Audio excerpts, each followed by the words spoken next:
à chaud, j'ai une journée très sérieuse aujourd'hui et j'ai beaucoup ri. Et surtout, je pense que le rire, ça détend l'âme. Et quand ça vient d'un musulman qui connaît avec finesse le monde de l'islam, je pense que ça peut aider peut-être certains musulmans à se prendre un peu moins au sérieux et au final à peut-être être un peu plus spirituel. Oh, ma réaction est celle de la reconnaissance. Reconnaissance à tout point de vue.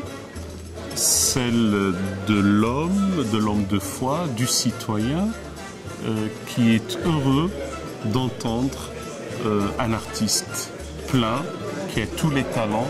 C'est plus qu'une révélation, c'est une confirmation de la sensibilité de celui qui nous a transportés, avec beaucoup de finesse, beaucoup d'humour, beaucoup d'intelligence, avec une approche décapante de toutes ces billevesées, ces fadaises, ces arguties qui tournaient autour de la tradition religieuse islamique.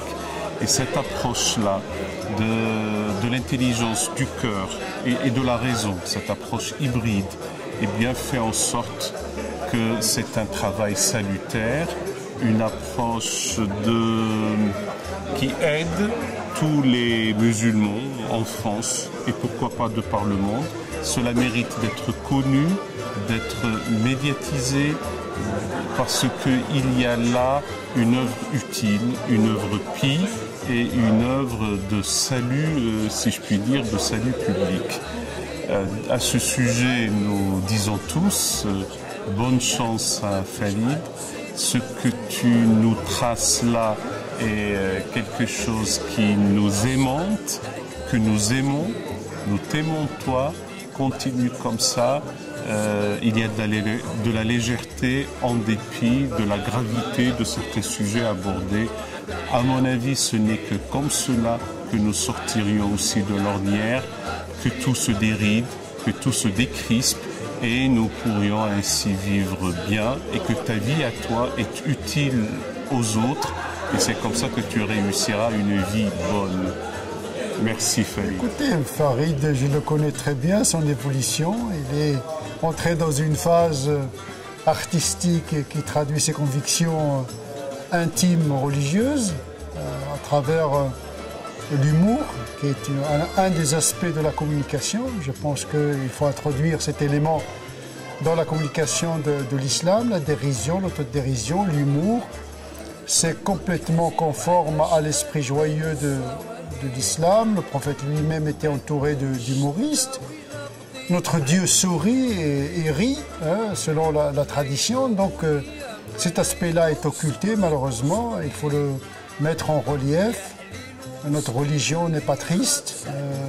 Et donc Farid, il met en exergue cet aspect qui est méprisé par nombre de musulmans, malheureusement. Voilà, je ne peux que l'encourager et j'aime bien ce qu'il fait. Écoutez, je suis très très heureux. Le but de cet exercice d'aller écouter donc un numéro, c'est de rire. Et moi, j'ai beaucoup ri vraiment durant tout le spectacle. C'est un spectacle qui est plein d'amour, qui est plein d'ouverture d'esprit, qui est plein de subtilité. Et surtout, on passe d'un monde à un autre avec beaucoup de délicatesse et surtout de professionnalisme. Et surtout, j'ai découvert des talents formidables, vocaux, donc de Farid. Et en tout cas, je tiens à dire que c'est un grand merci. Et surtout, bon courage pour la suite. Tout mon soutien. Voilà, donc ça fait, je sais pas, peut-être la 3e fois que je le vois. Et ben, il me fait toujours rire. Donc c'est plutôt bon signe. Et voilà, donc il y a des petits ajusts supplémentaires et c'est très bien. Le débat, c'est super à la fin. Je pense que c'est vraiment une bonne chose. Très agréablement surpris. J'ai pas partagé l'avis de certains spectateurs qui disaient que ça serait trop élitiste ou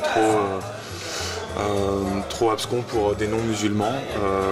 Moi-même étant non-musulman, j'ai trouvé ça au contraire très stimulant pour le débat démocratique. Et ça nous sort, comme je disais à quelqu'un dehors, ça nous sort de deux discours, soit d'un islam trop radical ou de discours ministériel trop redondant. Au moins, c'est un peu la pensée de nous autres, quoi, qui voulons, voilà, qui pensons ça et qui voulons en discuter, rire et partager. Voilà. Impression, j'avais déjà vu le premier spectacle de Farid. presque trouvé plus polémique sur certains sujets. Mais beaucoup de rire dans celui-ci, beaucoup. Un sacré jeu d'acteur que je découvre. Et bravo Farid, quoi, chapeau. La salle a beaucoup ri, des réactions, voilà. Enfin, moi aussi j'ai beaucoup ri. Somme toute, j'étais un petit peu concentré parce que je travaillais, mais... Premières impressions après ce magnifique spectacle de Farid, que dire? On retrouve la spontanéité de Farid, son courage surtout. Moi je dirais le courage de Farid parce que c'est pas évident. À des moments du spectacle, je me suis sentie un peu mal à l'aise moi-même. Donc est-ce que ça revêt le fait qu'il faille faire un travail sur soi pour... que ça entraîne, en tout cas pour tout un chacun, un travail sur soi. Je me pose la question. En tout cas, bravo à Farid, bravo à son courage, à son dynamisme. Une face cachée du personnage, c'est l'acteur. J'ai vu un grand acteur. J'ai vu un mélange de Belmondo et de Inspecteur Tahar. Il y a peu de gens qui connaissent Inspecteur Tahar. Il y a quel Algérien, bon, lui il connaîtra, je pense, s'il voit la vidéo. Parce que dans le premier spectacle, je n'avais pas vu ce domaine-là. Et là, j'ai été agréablement surpris. J'ai plus été surpris par le jeu d'acteur que par le contenu. C'est vrai que j'ai laissé un peu le contenu de côté, tellement j'ai été surpris, c'est le mot. Par le jeu d'acteur, c'est ce que j'ai aimé dans ce spectacle-là.